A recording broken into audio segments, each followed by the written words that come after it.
participation on Fall River in the Civil War with Mr. James Perreira. Let's give him a hand. Thank you. All right, thanks for having me. Just a little background on myself. I'm a school teacher at Diamond Regional. I'm a special needs teacher there. I've been involved in the Civil War. Been interested in it since I was a kid. I've been reenacting the Civil War now for 10 years. I'm with the 28th Massachusetts Irish Brigade. The Reverend said I just got back. I participated in the 140th anniversary of Gettysburg. We spent 5 days on the field running around like nuts in wool in August. It was lots of fun. Anyway, to begin, first of all, I have some artifacts if you'd like to see. Come on up after the presentation, take a look, answer any questions. I also got some items on if you want to search out a relative or such. I have that with me also. First of all, the news of the Fort firing on Fort Sumter on April 12, 1861 was quickly followed by an ensuing call for a public meeting of citizens here in Fall River, which was held at City Hall on April 19th, with a large and enthusiastic attendance. Honorable N.B. Borden, who read the call, was elected chairman and made the opening address, followed by Daniel Anthony James Buffington, Doctors Foster Hooper and Robert T. Davis, John Westall, Walter C. Durfee, and others. Resolutions offered by Dr. Hooper were adopted declaring the government of the Union shall be sustained, and requesting the City Council to appropriate $10,000 for the aid of volunteers and their families. 5 days later, the Council made the appropriation requested, providing that $15 for an outfit should be paid to each volunteer, and a $15 a month, not more than 3 months, for support of his dependents. Enlistments, for the meantime, were going on here in Fall River. An application was made to Governor Andrew, the third in the Commonwealth, for permission to form military companies. Massachusetts was the first state in the Union to offer troops and money for the preservation of the Union. The first two companies were A and B of the 7th Massachusetts Volunteer Infantry, which was mustered in on June 11th. A third company was formed, but was decided not to muster in at that time, so it was disbanded. The 7th Massachusetts Volunteer Infantry was also known as the Bristol County Regiment. It was recruited and organized in Taunton by Colonel, then Major General, Darius Nash Couch. Its 8 companies were made up of different cities and towns in Bristol County. Company A came out of Fall River, was commanded by David H. Dyer. Company B was out of Fall River also, was commanded by John Cushing. C came out of Rainham, D Taunton, E Dorchester, F Taunton, again G Easton, H out of Mansfield, I out of Auburn, K to fill out the regiment came out of Abington. The regiment remained encamped in Taunton. From what I can understand, it was Camp Joe Hooker, which is still there, which is in Lakeville, which was at that time was part of Taunton, preparing for active service in the field by Colonel Couch.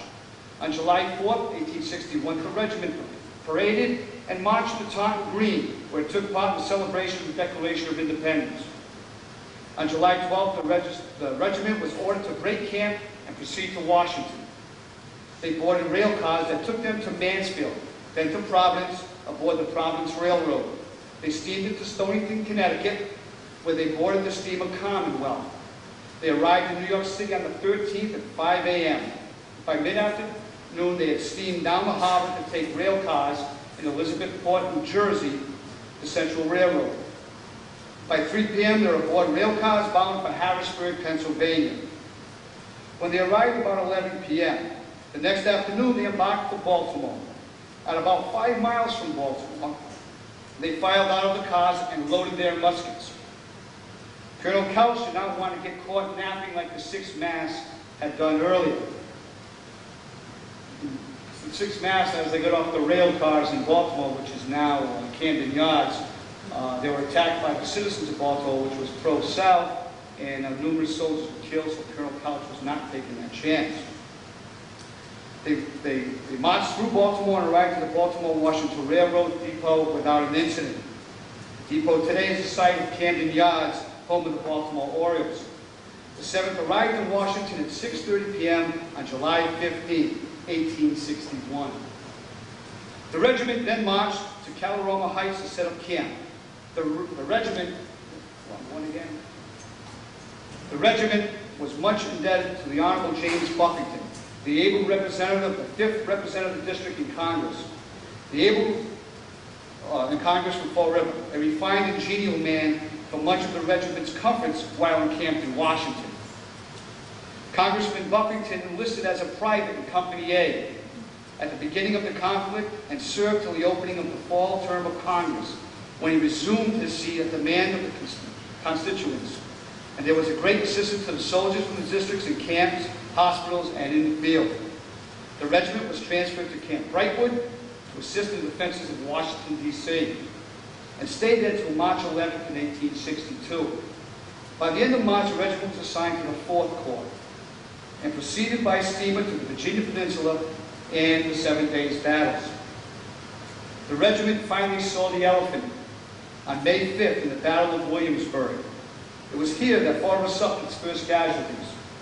A private, Andrew S. Lawton, was killed when an artillery shell fired from the Confederate Fort Magruder landed among the valiant 7.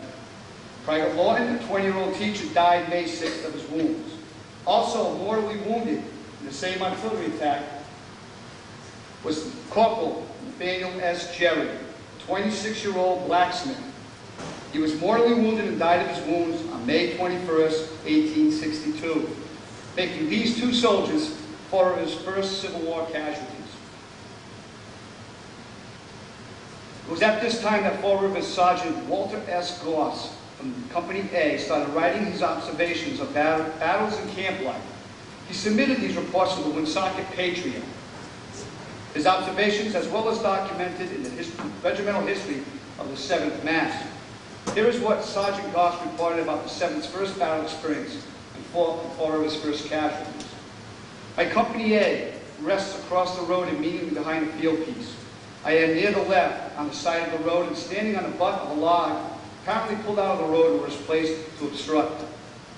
I observed that a man is at a muzzle of a cannon in the act of loading, while another stands with a ram in position to ram home the cartridge.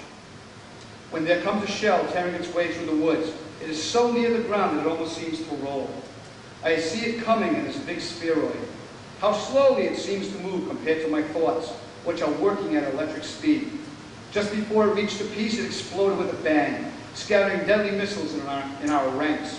The man with the cartridge is killed. The one with the ram is picked up with both feet hanging limp, and I find myself dreamily wondering what has become of his shoes. When I am aroused by being jerked backwards off the log, an exciting voice exclaiming, "You son of a gun, come and help me, take Lawton to the rear." My reply, so as I was told, was to hell with Lawton. Where are the stretcher bearers? I looked about me and see 2 men of my company going to the rear. Both were mortally wounded. Lawton lived but a few moments and died regretting that he could not have been spared long enough to have gotten just 1 shot at the enemy before he died, while the other, the genial Nathaniel S. Jerry, lingered a week or more. It's interesting to note that Walter Goss didn't report back to his hometown paper. He reported to a Perreira paper, the Woonsocket Patriot. McClellan's Peninsula campaign again was painful for Fall Riverites and the 7th Mass. At Oak Grove, near 7 Pines on June 25th, Fall River lost its first officer. At Oak Grove, a 29-year-old machinist, First Lieutenant Jesse D. Bullock, was killed instantly when a rebel artillery casing struck First Lieutenant Bullock on the left hip, cutting his sword in 2 and inflicting an awful and mortal wound. The summer of '62 was uneventful, as the 7th spent it retreating off the Virginia Peninsula and various encampments throughout northern Virginia. Back home in Fall River, the excitement was just beginning. President Lincoln had to call for 300,000 more men in 1862. In Fall River, another public meeting was held on July 11th, at which the bounty of $100 or 3 years enlistment was recommended. At a meeting on August 14, 1862, it was resolved that the patriotism of Massachusetts will sustain the government in putting down rebellion at any cost of men and money. It was voted to raise the money by subscription to add another $100 to each soldier's bounty. And to assist Reverend Eli Grant in raising a company. September 1st in 1862, the city government voted a bounty of $200 for each volunteer for 9-month service. Reverend Grant, who was pastor of the Brayton M.E. Church, had formerly been a student at West Point and had a little difficulty in getting the men to form Company C of the 3rd Mass, of which he was elected captain. Andrew R. Wright was captain of Company D, also raised here at this time. And to these officers, swords were presented at a meeting in City Hall in September of 9th. To Mr. Grant by Reverend Thomas Holmes, and to Mr. Wright by Reverend Charles A. Snow, afterward chaplain of the 3rd Regiment. The two companies were escorted to the train by many citizens, and as usual, there were tearful eyes and hasty farewells on the part of those left behind. But the men went away cheerfully and gladly. On the return, June 17, 1863, they were greeted by a big crowd, escorted by the city government and the fire department through decorated streets to the city hall, where a formal welcome was given, followed by a collation. By early September, word was that General Lee was moving to invade the North. Maryland was his focus, Antietam, or Sharpsburg, as the Rebs called it. It is considered America's bloodiest day, where approximately 24,000 Americans were killed in one day. The boys of the Bristol County Regiment were extremely fortunate. General Couch's 4th Corps were held in reserve for the September 18th battle. They were positioned on Maryland Heights, which is roughly 1¼ miles from the Antietam Creek, or 2½ miles from the center of Sharpsburg.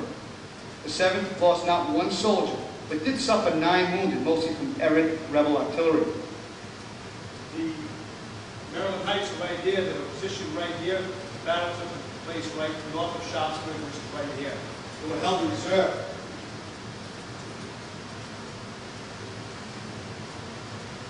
By November 9, 1862, General Couch was promoted to command of the famous 2nd Corps. The 7th was also transferred from the 4th Corps to the 6th Corps, where we'll see some hard fighting under Major General F. Smith.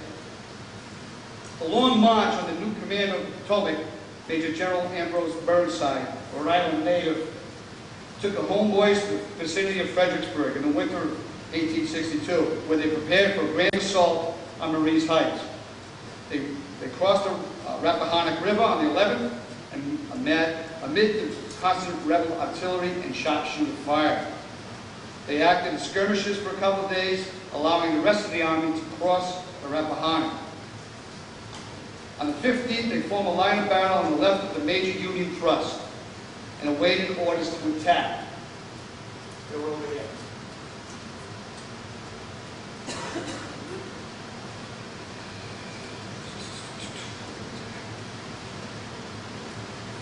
But Major William F. Franklin was hampered by delays and orders that were hard to understand. 40,000 troops never attacked the rebel fortifications, fortunately for the 7th, thus saving numerous casualties. The 7th was the last to recross the Rappahannock as they were held as covering armies retreat. Back on the home front, numerous citizens were instrumental in helping the Union cause. Several clergy were very prominent during this time: Reverend Eli Thurston, Reverend P.B. Hogwatt, Reverend Mr. Chapman, Dr. Adams, and Reverend Edwin Murphy, the latter of St. Mary's, preached loyalty to the Union and devotion to her cause, both in and out of the pulpit. The women formed the Sewing Society on April 27, 1861, which continued until July 1865, with Mrs. Richard Borden as president throughout, and which sent to the soldiers a large number of shirts, socks, blankets, and other articles, in addition to jellies, newspapers, and books. A children's lint society also kept up during the war. General Burnside was replaced as commander of the Army of the Potomac with Massachusetts' own Major General Joe Hooker. General Hooker decided to press the rebels at Chancellorsville. Hooker gave orders to General Sedgwick, commander of the 6th Corps, to proceed to Fredericksburg, site of the previous winter's tragedy. On May 3rd, the order came to unsling knapsacks and prepared to lead an assault on Marie's Heights.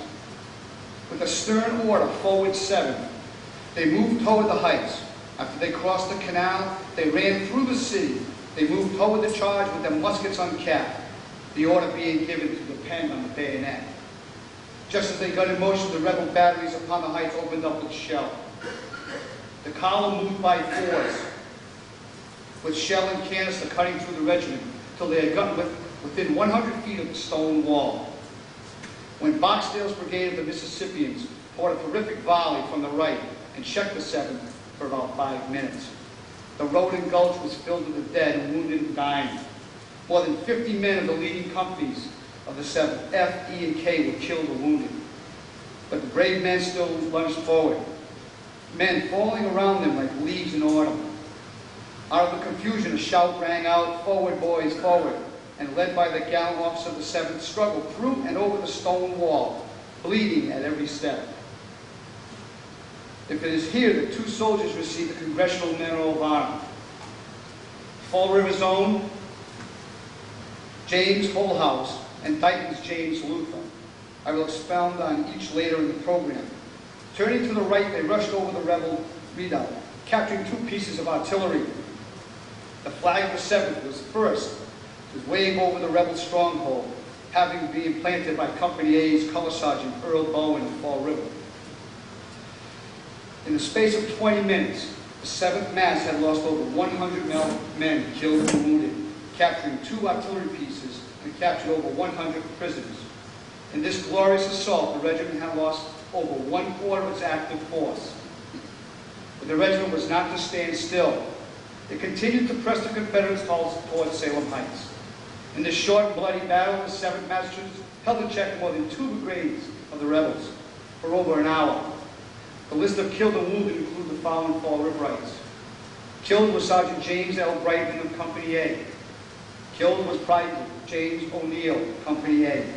Killed was Private William Hazeltine, Company B. The regiment remained in camp until June 6th, when they started retreating toward the historic meeting of the 2 armies in a small town in Pennsylvania. By June 27th, they had crossed the Potomac as they continued to march into Maryland, marching 25 miles a day. Till the end of June, they were still a ways from the town of Gettysburg. On July 1st, they marched all night until 4 p.m. on July 2nd, making 37 miles.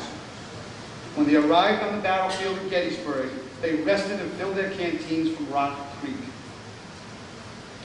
General Sedgwick had called on the 2nd Brigade of the 6th Corps to help the 5th Corps thwart the rebel attacks upon Little Round Top. The 7th was part of this group. After marching nearly 40 miles, they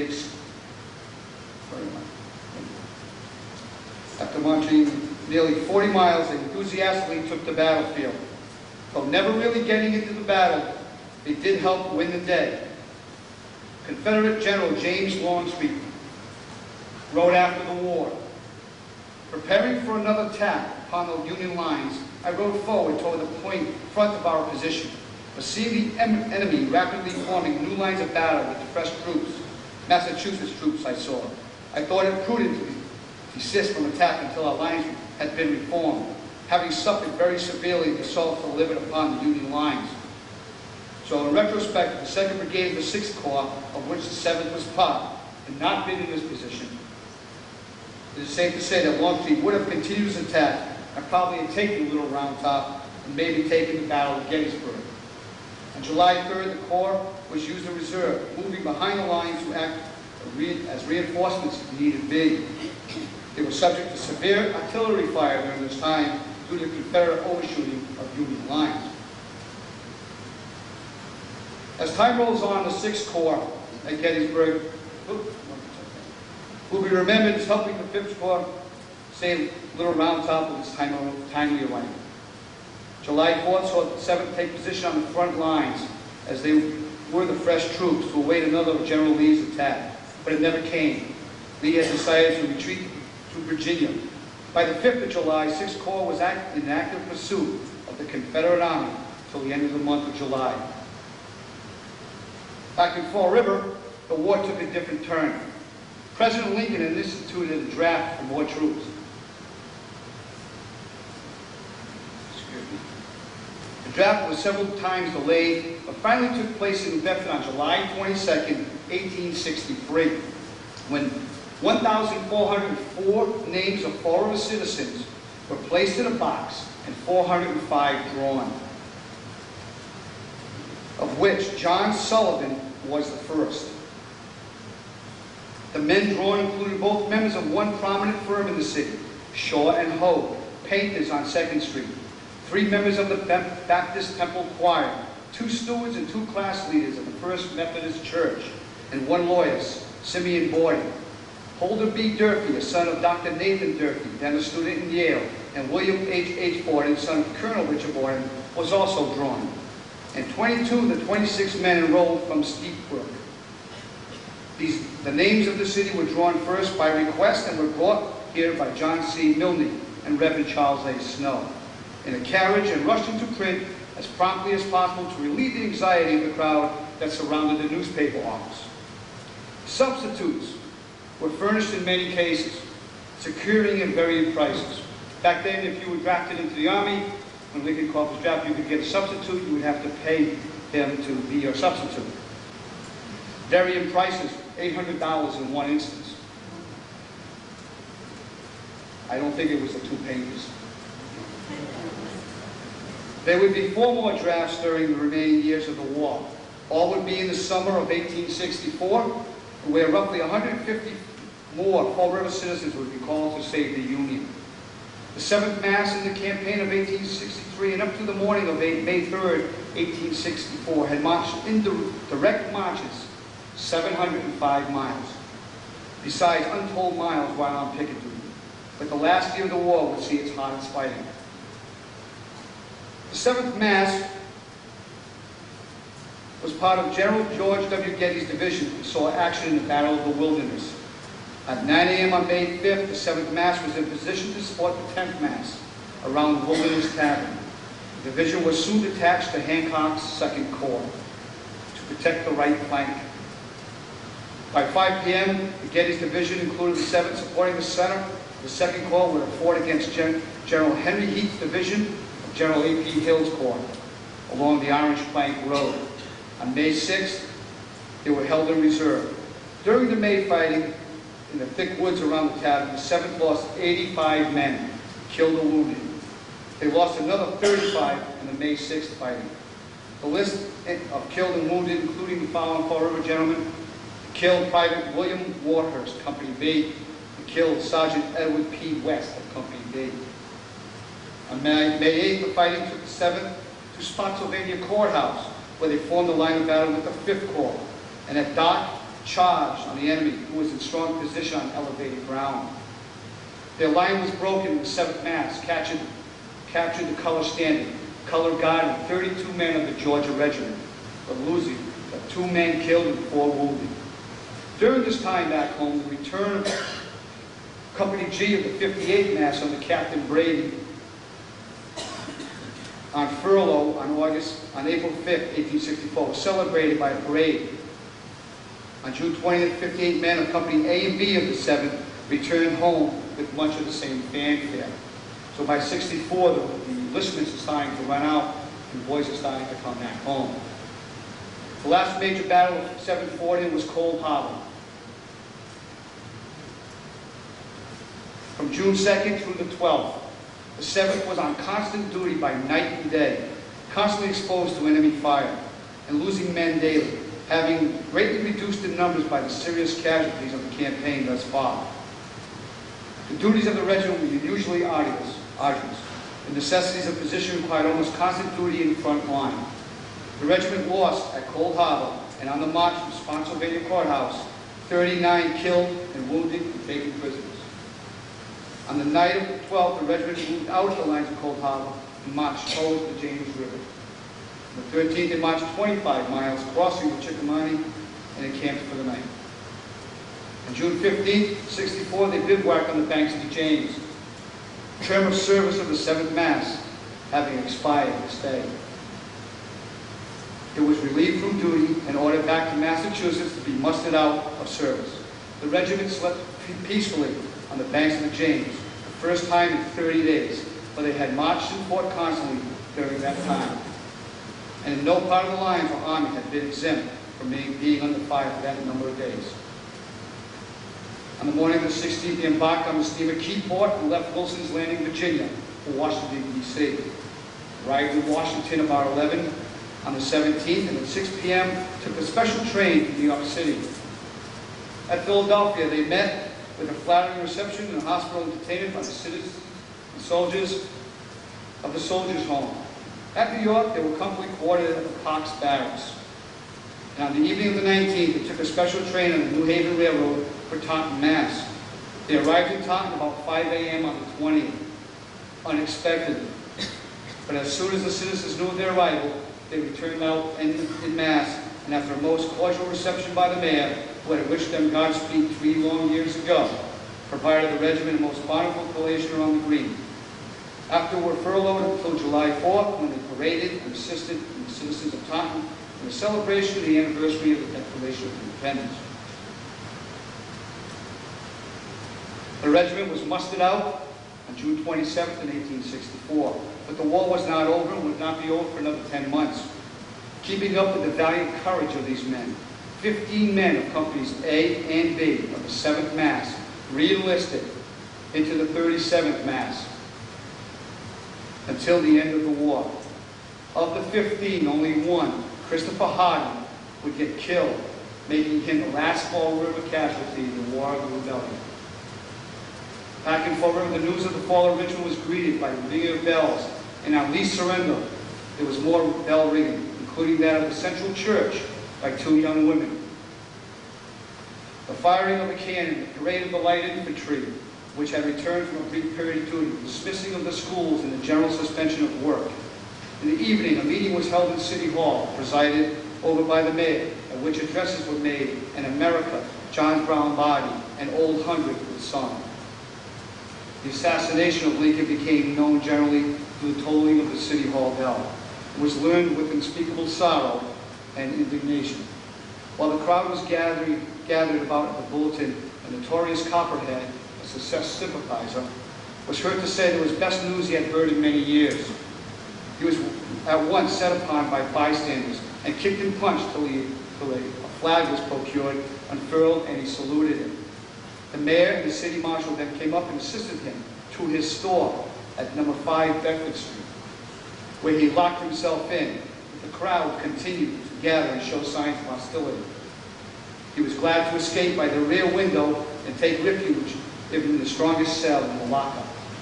The crowd broke the windows in the store and demolished things generally, after which they requested several persons who had not displayed the colors to do so. Their request was promptly complied with. Obviously, Florida was pro-union. The war furnished a total of Fall River men, 1,770 men for the United States forces during the war, comprising of 497 for the Navy, 17 regulars, 823-year men, 207 9-months men, 192 3-months men, and 37 1-year men. These included companies A and B of the 7th Regiment, Company G of the 26th, a large portions of Company F and G of the 58th, in addition to many other regiments that enlisted for 3 years. It also sent out Company C and D of the 3rd Regiment for 9 months, and numbers of other regiments, while local men entered the regular army and regiments from other states. The city government appropriated, on account of the war, a total of $107,000, $107,828,000 for the aid to soldiers' families, which was repaid by the state of $127,510.